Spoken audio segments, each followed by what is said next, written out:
Next customer, please come this way. The cash registers were getting crowded, so I quickly opened the one next to me and guided customers. After a while, the congestion was resolved, and I returned to stocking shelves. Mary, you're amazing for being able to ring up customers so quickly. The person who spoke to me was another part-time employee. In this supermarket, there are high school students and many people of the same age group as me, so I enjoy working here. My name is Mary. I'm a 45-year-old part-time housewife. I've been working at this part-time supermarket for about 10 years. When my child entered elementary school, I decided to find a job and applied for a part-time position at a local supermarket that was recruiting. There were many housewives like me, and the manager is also a parent, so it's a good environment that understands child rearing. I've been working here for 10 years. Before I knew it, I became one of the oldest part-timers. There are more familiar faces among the customers, and many people greet me, and I get along well with other part-timers and part-time high school students. However, I never expected that something like this would happen. One day, we were told that our manager, who we all appreciated, was being transferred, and we were all disappointed. But the manager was transferred to the headquarters, which seemed like a promotion route. He was competent, so it was inevitable. Although it was a shame, we all congratulated him on his promotion and sent him off. The next manager was from the headquarters and did not know much about the field. No one mentioned it, but being a manager from the headquarters seemed like a demotion. He was nagging and incompetent, and the atmosphere in the store deteriorated. According to other part-timers, the president's wife seems to favor young, handsome managers.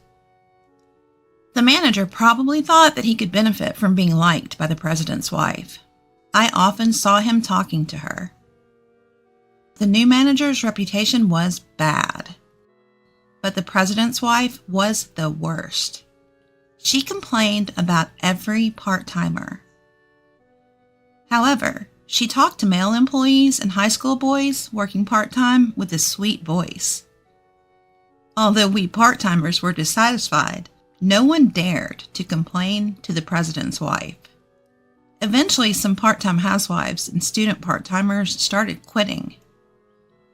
Just as I started considering looking for another part-time job, I became the target of the president's wife.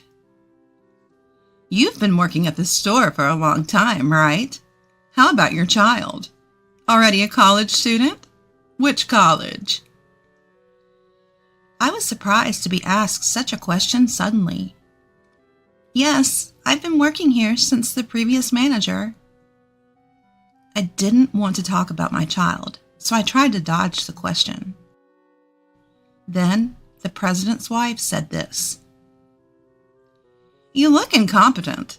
You probably didn't even go to a decent college, did you? That remark hit me in the heart. But just then, the register area got crowded, so I nodded to the president's wife and quickly got in line.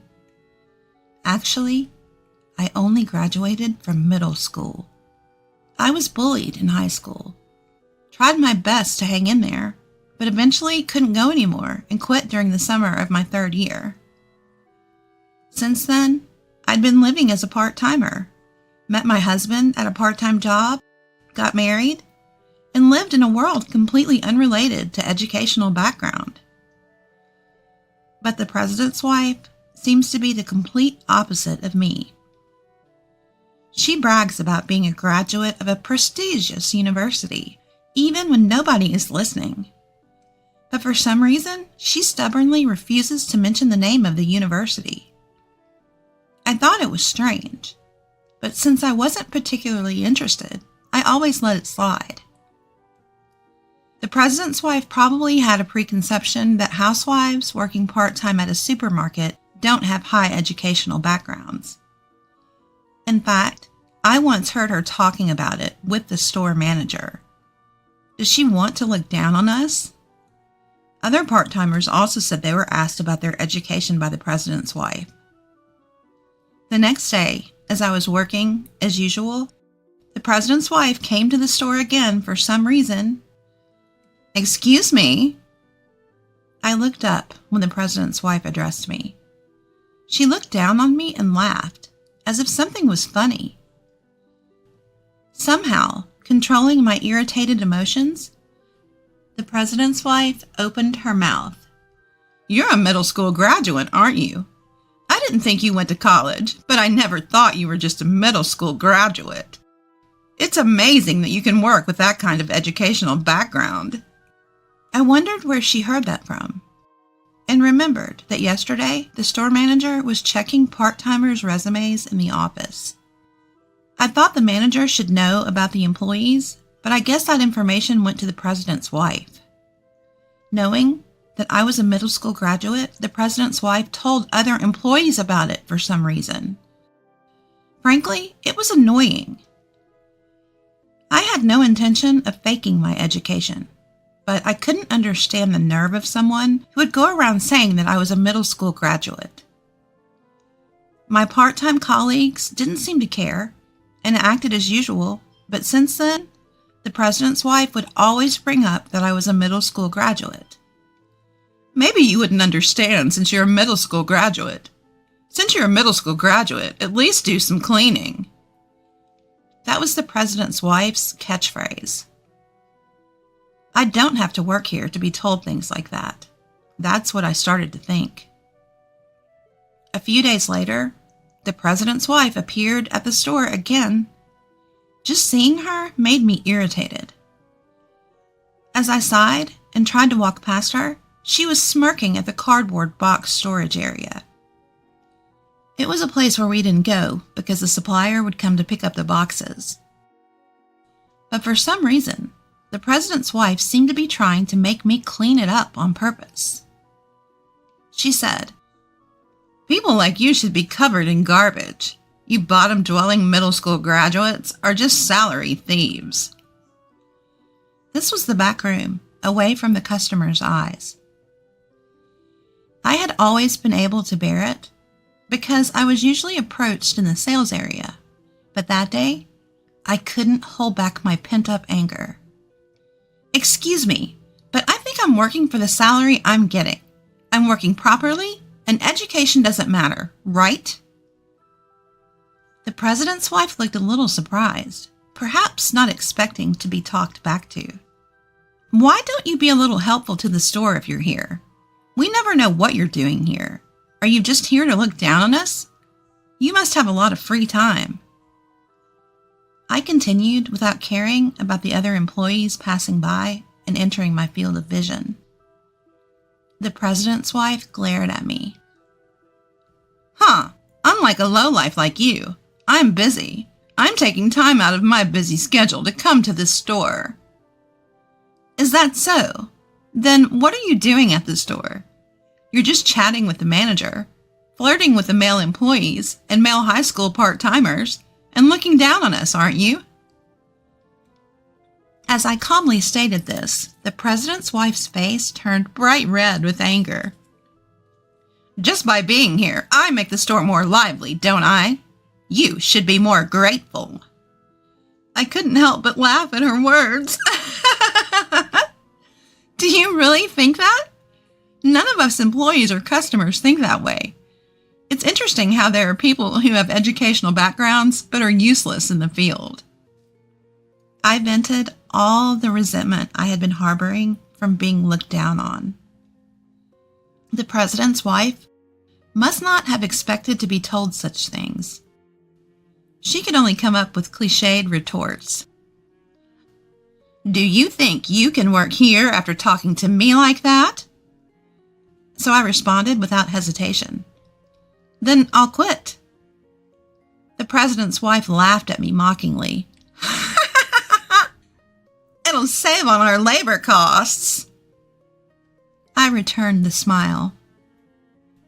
"Yes, that's right. Good for you." then headed to the locker room.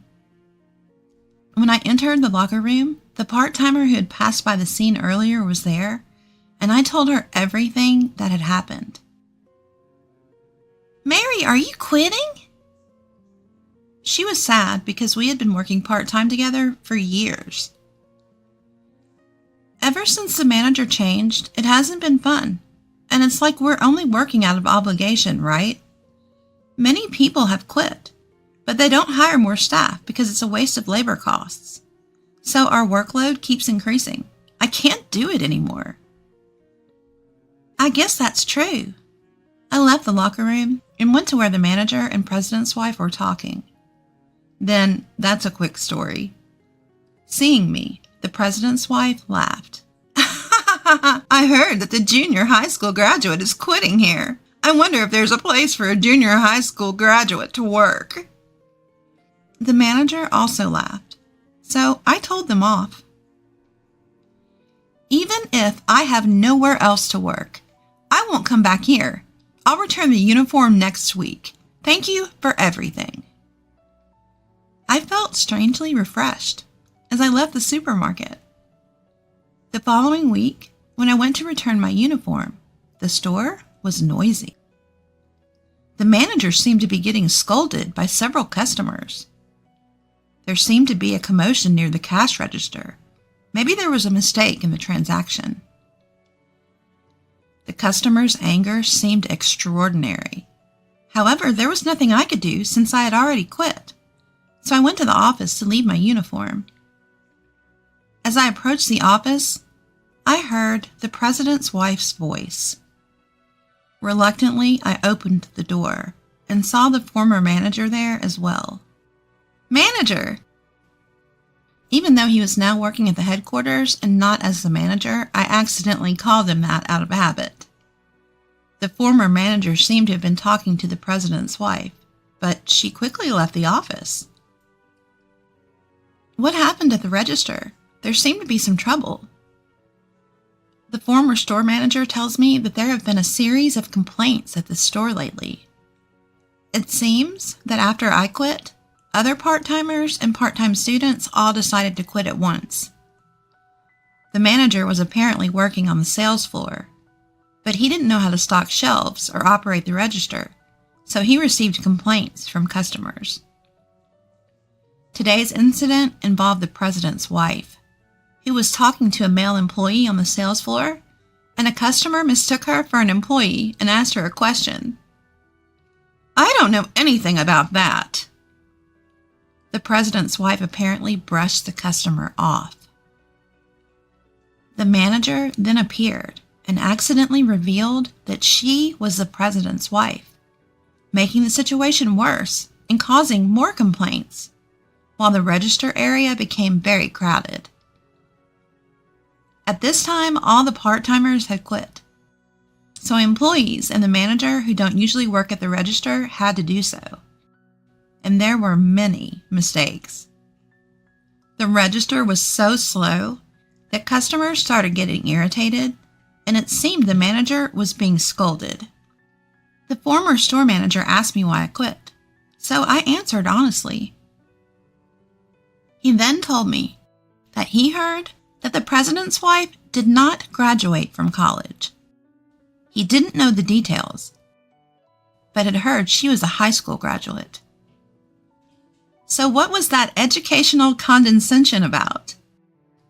Could it be that the president's wife is looking down on people with the delusion that she is highly educated? That made her seem even more dangerous. 2 weeks later, the supermarket where I used to work was deserted. It was unusual for so few customers to be there at this time. Well, it's not surprising after all those complaints. As I was thinking that, I was approached from behind. It was the former store manager. After exchanging greetings, he told me about a new store opening 1 station away. "Mary, would you like to work there?" It seemed an employee the former manager had trained was being promoted to the new store manager. I could trust that person. I nodded and contacted my former part-time friends. When my part-time job at the new store was confirmed, some of my former part-time friends were there too, which made me feel relieved. The manager was understanding, and I felt like I could get along well with the other employees and new part-timers. The new store tried something different, handling local side dishes and bread, which was well received by customers. I began to see familiar faces from the previous store, and the new store had a successful start. According to the employees, the old store was very quiet, and the manager was scolded quite a bit at the head office meetings. Many people quit soon after being hired as part-timers, and there was always a shortage of staff. I found a new part-time job quickly, and since I was able to work happily like before, I thought everything was settled. However, about a month after starting work at the new store, the president's wife appeared before me. Well, she's the president's wife, so it wouldn't be strange for her to be at any store. But she seemed to have come specifically to see me. I heard a junior high school dropout is working at our store again, so I came to check. I could only sigh. What's wrong? I'm not doing anything bad.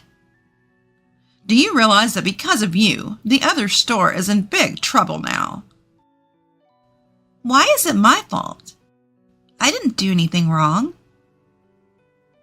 Rather, isn't the president's wife the one committing power harassment? You made all the other employees quit, didn't you? The president's wife suddenly got angry. It's completely unreasonable. The part-timer and the manager who used to work at the previous store noticed me and tried to help. But I stopped them. I, a middle school graduate, can't make all the employees quit. Why not ask them why they quit? Well, you can figure it out without asking. The part-timers nodded in agreement with my words. Shall I tell you if you don't understand? You look down on us because of our educational background. And the manager doesn't understand anything, only talks. No one wants to work part-time while experiencing power harassment. When I said that, the president's wife raised her voice again. Power harassment? Are you trying to frame me without any evidence? The moment the president's wife tried to grab me, the manager intervened. Can you please stop doing that to our part-timers? The manager's position would be compromised by saying such a thing to the president's wife. I was about to say I'm fine, but the manager said firmly, I am the manager of this store, and it's my job to protect the employees. I'll fulfill my role, whether you're the president's wife or not. Then applause came from the other part-timers. The president's wife finally lowered her hand that was trying to grab me. I took a deep breath, took out my smartphone, and said, I have evidence of power harassment. The president's wife glared at me. I played a video. It showed the president's wife yelling at another part-timer at the previous store for no reason. And it wasn't just one or two instances. The president's wife's face changed color. Then, the other part-timers came forward. Among them was a video of me being insulted for being a middle school graduate. At that time, we had conspired to collect evidence if anyone was experiencing power harassment from the president's wife. We didn't go so far as to file a lawsuit, but the videos were shared among part-time friends, so we had several at hand.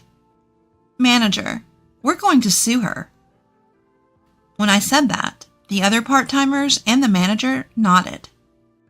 Naturally, the president's wife was furious with the manager. What's wrong with you? Do you think it's okay to say that to me? You're fired. Fired. Hearing that, I looked at the president's wife and laughed.